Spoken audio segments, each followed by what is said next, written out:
Hello विद्यार्थीगण, कैसे हो? आज एक बार पुनः उसी शिक्षा से जुड़ा हुआ जो विगत 2 वीडियो में मैंने बनाया था शिक्षा नीति के बारे में।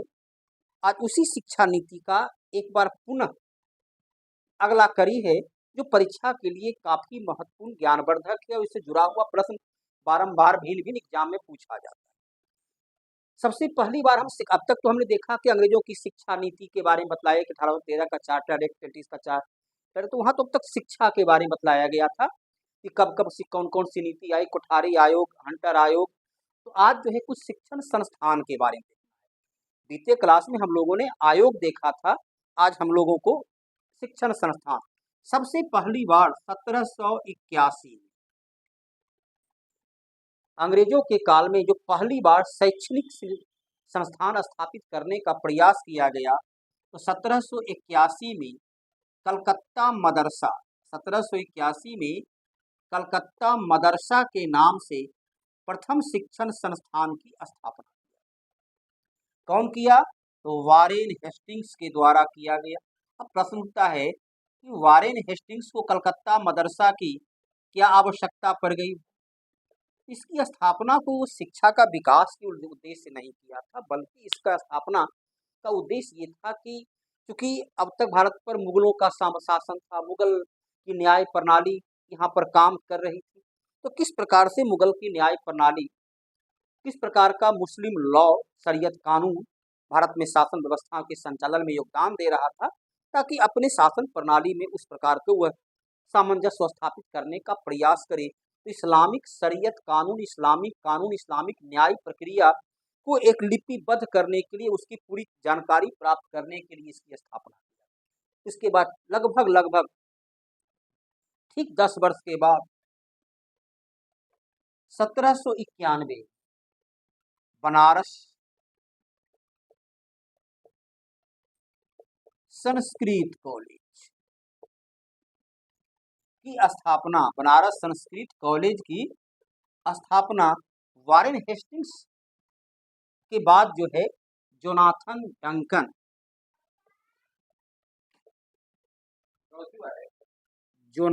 डंकन के द्वारा किया गया। उद्देश्य समान है, जहां वो इस्लामिक कानून, जहां शरीयत कानून को वह संचित करना चाहता है, इसी प्रकार बनारस संस्कृत कॉलेज भारत के हिंदू कानून, हिंदू लॉ का वो संचय करना चाहता है, ताकि किस प्रकार के यहाँ की प्रशासन व्यवस्था में, दंड प्रक्रिया में, न्याय प्रक्रिया में क्या क्या देन था और कैसे कैसे लोग अपनी न्याय प्रणाली को अंजाम देते थे। तो इस उद्देश्य से दोनों का उद्देश्य, ये इस्लामिक कानून का और ये हिंदू कानून का, उसको जानकारी प्राप्त करने के लिए, उसे संहिताबद्ध करने के लिए इसकी स्थापना की गई। उसके पश्चात हम देखते हैं कि भारत में पश्चिमी शिक्षा के माध्यम से राजा राम मोहन राय, जिन्हें भारतीय पुनर्जागरण के जनक कहा जाता है, वो चाहते थे कि ठीक है, अतीत काल में हम काफ़ी विकास कर चुके हैं, अतीत काल में हमारा देश जो है विश्व गुरु हुआ करता था, उत्पादन के क्षेत्र में, टेक्नोलॉजी के क्षेत्र में, ज्ञान के क्षेत्र में बहुत आगे थे। लेकिन मध्यकाल में हमारा ज्ञान, हमारा योग्यता, हमारी नॉलेज वह पूरी तरह धीरे धीरे वह मृत प्राय होता चला गया। हम नई अनुसंधान, नई रिसर्च नहीं कर सके। लेकिन यूरोप जो है बड़ी तीव्र गति से पुनर्जागरण के दौर में काफी तीव्र गति से विकास किया। अतीत काल में हम देखते हैं हमारा विकास काफी आगे रहा। चरक, जिसे आयुर्वेद का जनक कहते हैं, धनवंतरी चिकित्सक के क्षेत्र में वह महान आयुर्वेद का ज्ञाता था। वैदिक काल में हम देखते हैं कि अश्विनी कुमार महान चिकित्सक हुआ करते थे। गौतम बुद्ध का इलाज करने वाला महान चिकित्सक जो कि मगध के राजगीर में एक वेश्या के घर में पैदा हुआ था, वो महान जीवक। तो उसके बाद सुश्रुत, जो शल्य क्रिया, हड्डी, टूटी हुई हड्डी को जोड़ने का भी काम करते थे। तो प्राचीन काल में हमारा काफी विकास हुआ था, लेकिन मध्यकाल में वो विकास अवरुद्ध हो जाता है। तो राजा राम मोहन राय का स्पष्ट मानना था कि यदि यूरोपीय सभ्यता, यूरोपीय शिक्षा के क्षेत्र में हमसे आगे निकल चुका है, तो हमें यदि अपने उसी प्रकार से यूरोप की तरह विज्ञान के क्षेत्र में आगे बढ़ना है, तार्किकता को आगे बढ़ाना है, हमें उसकी भाषा को सीखना होगा। तो ये पाश्चात्य सभ्यता के बड़े ही समर्थक थे। इन्होंने 1817 राजा राम मोहन राय, राजा राम मोहन राय ने हॉलैंड, डच, नीदरलैंड के डेविड हेयर, डेविड हेयर के साथ मिलकर कलकत्ता में हिंदू कॉलेज, कलकत्ता में हिंदू कॉलेज की स्थापना किए, ताकि शिक्षा का माध्यम अंग्रेजी, अंग्रेजी के माध्यम से शिक्षा के विकास के लिए राजा राम मोहन राय ने हॉलैंड के डेविड हेयर के साथ मिलकर हिंदू कॉलेज की स्थापना की है। इसी हिंदू कॉलेज का प्रोफेसर था हेनरी विवियन डिरोजियो, जो यंग बंगाल आंदोलन का जन्मदाता। उसके पश्चात शिक्षा के विकास के लिए हम लोग देखते हैं कि ये ईश्वर चंद्र विद्यासागर, ईश्वर चंद्र विद्यासागर ने बेथुन स्कूल के नाम से, बेथुन स्कूल के नाम से महिलाओं के बच्चों बालिका विद्यालय की स्थापना अपने पॉकेट खर्च कर। इनका कहना था कि यदि एक लड़का को शिक्षित करते हैं तो केवल एक लड़का शिक्षित होता है, और यदि एक लड़की को शिक्षित करते हैं तो पूरा परिवार शिक्षित होता है। भारत में शिक्षा के विकास में लड़कियों के लिए को ही विशेष तौर पर ध्यान दिया जाना चाहिए। इसी प्रकार का काम महात्मा ज्योतिबा फुले, जो गुलामगिरी के लेखक थे, सत्यशोधक समाज के माध्यम सबसे पहले अपनी पत्नी उन्होंने शिक्षा दिया ताकि वो शिक्षित हो सके, और वो पहली महिला शिक्षिका रही जो बाद में वह पूरे क्षेत्र में महिलाओं को शिक्षित करने का प्रयास करते रहे। महिला की शिक्षा के विकास के लिए हम देखते हैं 1916 में डी.के. कर्वे, 1916 में डी.के. कर्वे ने, ये आपका एसएससी का पूछा हुआ क्वेश्चन है, डी.के. कर्वे ने पहली महिला विश्वविद्यालय की स्थापना, पहली महिला विश्वविद्यालय की स्थापना डी.के. कर्वे के द्वारा बंबई में किया गया। भारतीय शिक्षा के विकास के क्षेत्र में हम देखते हैं डीएवी, जो कि आर्य समाज के द्वारा, डीएवी का काफी महत्वपूर्ण योगदान रहा। आर्य समाज एक सामाजिक सुधार के लिए, आर्य समाज के संस्थापक स्वामी दयानंद सरस्वती मूल शंकर, उन्हें अपना विचार हिंदी में रखा, और इस आर्य समाज के द्वारा दो प्रकार की शिक्षण संस्थान, एक शिक्षण संस्थान हुआ अंग्रेजी के माध्यम को बनाकर शिक्षा प्राप्त दिलाना, आधुनिक शिक्षा, और दूसरा है गुरुकुल कांगड़ी, जो परंपरागत भारतीय संस्कृत, भारतीय भाषा में शिक्षा का आधार बनाने के दो प्रकार का यहाँ पर धारा फूटता है। तो हम देखते हैं कि 1886 में लाला हंसराज के द्वारा डीएवी, दयानंद एंग्लो वैदिक विद्यालय की स्थापना पूरे भारत में। आज देखते हैं भारत के लगभग हर महत्वपूर्ण जिला में डीएवी की शाखा मौजूद है, और आज भी शिक्षा के क्षेत्र में, लेकिन तौर पर यह तो अब व्यावसायिक शिक्षा का व्यावसायिक प्रभाव उस पर भी पड़ा है, लेकिन आज भी शिक्षा का एक अच्छे स्कूल के रूप में उसकी पहचान बनी हुई है। उसके बाद हम देखते हैं 1902 में स्वामी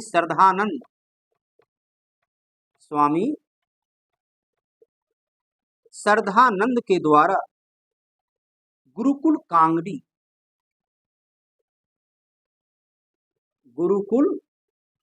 कांगड़ी की स्थापना किया गया, ताकि परंपरागत भारतीय धर्म संस्कृति, भारत की परंपरा संस्कृति के माध्यम से, अपनी मातृभाषा के माध्यम से शिक्षा के लिए काम हो सके। तो स्वामी श्रद्धानंद और लाला हंसराज, यहाँ पर शिक्षा का दो अलग अलग वर्गीकरण सामने आता है।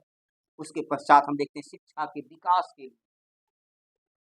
विकास के लिए एनी बिसिंग, जो आयरलैंड से आई थी, यहाँ थियोसॉफिकल सोसाइटी के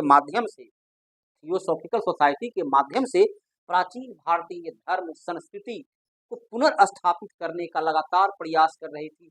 उस एनी बिसेंट के द्वारा भी 1898 में बनारस में केंद्रीय हिंदू कॉलेज की स्थापना किया गया। बाद में ये कॉलेज जो है उसने बीएचयू को समर्पित कर दिया, और बीएचयू का अंग बन गया।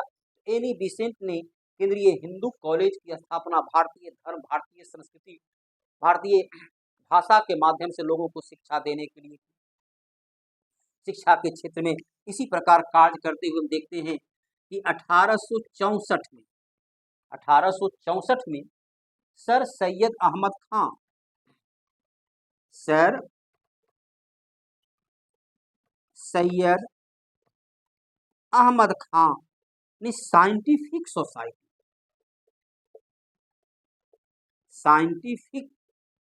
सोसाइटी की स्थापना की। इनका उद्देश्य था कि मुस्लिम लोग, इस्लाम वर्ग के लोग आधुनिक शिक्षा को नहीं अपना रहे हैं, वो अभी भी अपने प्राचीन परंपरागत फारसी और अरबी भाषा में ही शिक्षा को प्राप्त कर रहे हैं। तो ज्ञान विज्ञान से वो लगातार दूर होते जा रहे हैं, नई टेक्नोलॉजी से वो दूर होते जा रहे हैं। तो इस्लाम धर्म में मुस्लिमों में शिक्षा के प्रति, नई शिक्षा के प्रति, अंग्रेजी शिक्षा के प्रति जागृति आए। उसके लिए सर सैयद अहमद खान ने 1864 में साइंटिफिक सोसाइटी की स्थापना की। उसके बाद इन्होंने 1875 में अलीगढ़ एंग्लो ओरिएंटल स्कूल की स्थापना की और यही संस्थान 1920 में अलीगढ़ मुस्लिम यूनिवर्सिटी के रूप में बदल गया। यह संस्थान को बाद में सरकारी संस्थान के रूप में, निजी संस्थान के रूप में नहीं, यह तो निजी संस्थान था अलीगढ़ एंग्लो ओरिएंटल, लेकिन अंग्रेज चूंकि लगातार फूट डालो राज करो की नीति को आगे बढ़ा रहे थे, तो अलीगढ़ मुस्लिम यूनिवर्सिटी की स्थापना वास्तविक तौर पर भारत का जो विभाजन की रूपरेखा, तो पूरी तरह अलीगढ़ मुस्लिम विश्वविद्यालय में ही, जहां पढ़े लिखे बुद्धिजीवी, वहीं से वो पूरे भारत विभाजन की रूपरेखा का तैयारी किया जा रहा। तो अलीगढ़ एंग्लो ओरिएंटल स्कूल 1920 में अधिनियम के आधार पर, सरकारी नियम के आधार पर अलीगढ़ मुस्लिम विश्वविद्यालय के रूप में कन्वर्ट हो गया। इसी प्रकार जो है हम देखते हैं 1916 में पंडित मदन मोहन मालवीय के प्रयास से बनारस हिंदू विश्वविद्यालय की स्थापना की गई। सरस्वती पूजा के दिन इसकी स्थापना किया गया। भारत में महात्मा गांधी, यदि वास्तविक तौर पर देखा जाए तो दक्षिण अफ्रीका से लौटने के बाद पहली बार किसी राजनीतिक मंच पर या किसी सामाजिक समारोह के मंच पर उपस्थित थे। ये था सरस्वती पूजा के दिन, बसंत पंचमी के दिन, जब पंडित मदन मोहन मालवीय बीएचयू का उद्घाटन करवा रहे थे, तब जो है वहां पर महात्मा गांधी भी मौजूद थे। तो बनारस हिंदू विश्वविद्यालय जो आज भी भारतीय शिक्षण संस्थान के एक उत्कृष्ट, अव्वल दर्जे में तो नहीं, लेकिन एक उत्कृष्ट शिक्षण संस्थान के रूप में अपनी पहचान को बनाए हुए है। तो बनारस हिंदू विश्वविद्यालय 1916 में, ये पूरा विश्वविद्यालय जो है चंदा के पैसा से, दान के पैसा से, और दान प्राप्त करने में कितनी कठिनाइयां इनको हो रही थी। जब ये दान प्राप्त करने के लिए हैदराबाद के नवाब के पास पहुंचे, दान देने से इनकार किया। इन्होंने कहा कि नवाब साहब, मैं तो दान बिना लिए जाऊंगा नहीं, मैं एक ब्राह्मण हूँ, और दूसरा मैं जो यहाँ आया हूँ वो दान के पैसा को ही प्रयोग करते हुए यहाँ पहुंचा हूँ, तो किसी के दान का पैसा का ये दुरुपयोग होगा यदि हम दान लेकर नहीं जाते हैं। तो काफी कठिनाइयों के साथ, लेकिन चंदा लेकर गए और भरपूर लेकर गए। बाद में हैदराबाद हाउस का निर्माण हुआ। तो यहाँ पर शिक्षा के विकास के क्षेत्र में हम देखते हैं कि अलग अलग कालखंड में अलग अलग लोगों ने इसके लिए सार्थक प्रयास किया, अतिशय प्रयास किया और शिक्षा के विकास के लिए कार्य किया। इसी प्रकार हम शिक्षा के क्षेत्र में आगे देखते हैं। शिक्षा के क्षेत्र में जो आगे कार्य हुआ,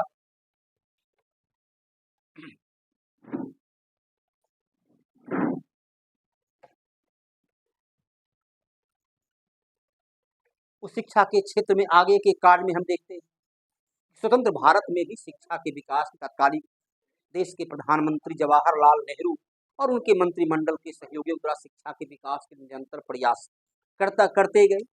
और उसी का प्रयास रहा 1951 में स्वतंत्र भारत का पहला, जिसे बोलते हैं IIT, खड़गपुर में स्थापित किया गया। पहला IIT जो है खड़गपुर में स्थापित किया गया। ताकि विश्व में हो रहे नई तकनीक से भारतीय लोग भी परिचित हों और अत्याधुनिक शिक्षा को प्राप्त कर सकें। तो आईआईटी, पहला आईआईटी की स्थापना खड़गपुर में किया गया था। उसी प्रकार 1956 में एम्स दिल्ली में जो है, दिल्ली में एम्स की स्थापना 1956 में किया गया। तो 56 में एम्स की स्थापना दिल्ली में किया गया। ये भी शिक्षा के लिए एक महत्वपूर्ण काम किया। फिर जो है आपको देखते हैं कि 1961 में सैनिक विद्यालय की स्थापना किया गया ताकि सेना के प्रति लोगों में जागरूकता हो और देश की सुरक्षा के लिए भारतीय युवा जो है सो आगे बढ़े। इस प्रकार से शिक्षा के विकास के लिए बिहार की बात करें, 1917 में सबसे पहले पटना कॉलेज की स्थापना की गई। पटना कॉलेज की स्थापना 1917 में किया गया। ये बिहार का पहला आधुनिक कॉलेज के रूप में था। तो शिक्षा के विकास के निरंतर लगातार प्रयास किया जाता रहा और आज भी, लेकिन जितना हमारी जनसंख्या है उस अनुपात में आज भी गुणवत्तापूर्ण, बहुत से स्कूल तो बहुत सारे हैं, शिक्षक भी चलिए बिहार सरकार बड़े पैमाने पर बहाल किया, लेकिन आज भी गुणवत्तापूर्ण शिक्षक जो है सो सदैव अभाव रहा है। आज भी गुणवत्तापूर्ण शिक्षक का अभाव है। शिक्षा उतनी उच्च स्तर की नहीं मिलती है जितनी उच्च स्तर की हमें आवश्यकता थी। इसके अलावा देखते हैं कि गुलाम भारत में 1866-67 में इस्लामिक कट्टरता से जुड़ा हुआ, इस्लामिक सिस्टम से काम करने वाला देवबंद स्कूल की स्थापना कहाँ किया गया? सहारनपुर। और आज भी वो शिक्षा के क्षेत्र में धार्मिक कट्टरता के लिए वो जाना जाता है। तो मौलाना कासिम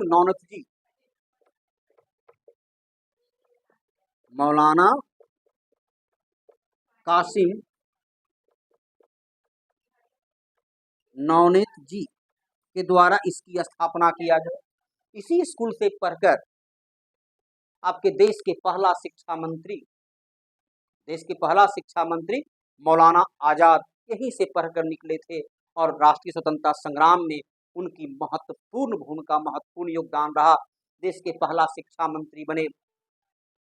जहां एम्स की स्थापना में राजकुमारी अमृता कौर जो पहली स्वास्थ्य मंत्री थी उसकी महत्वपूर्ण भूमिका थी। तो आईआईटी की स्थापना में जो है वो मौलाना आजाद की भूमिका थी। मौलाना आजाद के जन्म दिवस 11 नवंबर को हम लोग शिक्षा दिवस के रूप में, जबकि 5 सितंबर को शिक्षक दिवस के रूप में मनाते हैं। इस प्रकार से शिक्षा के विकास के लिए जो कार्य किया गया वह महत्वपूर्ण शिक्षण संस्थान जो परीक्षा के दृष्टिकोण से काफी महत्वपूर्ण है, वह काफी महत्वपूर्ण है। उसका क्वेश्चन बारंबार पूछा जाता है। तो छोटा ही वीडियो लेकिन बहुत ही प्रभावी महत्वपूर्ण वीडियो आज का आपका रहा, जो कि यकीनन तौर पर इससे जुड़ा हुआ क्वेश्चन बारंबार पूछा जाता है।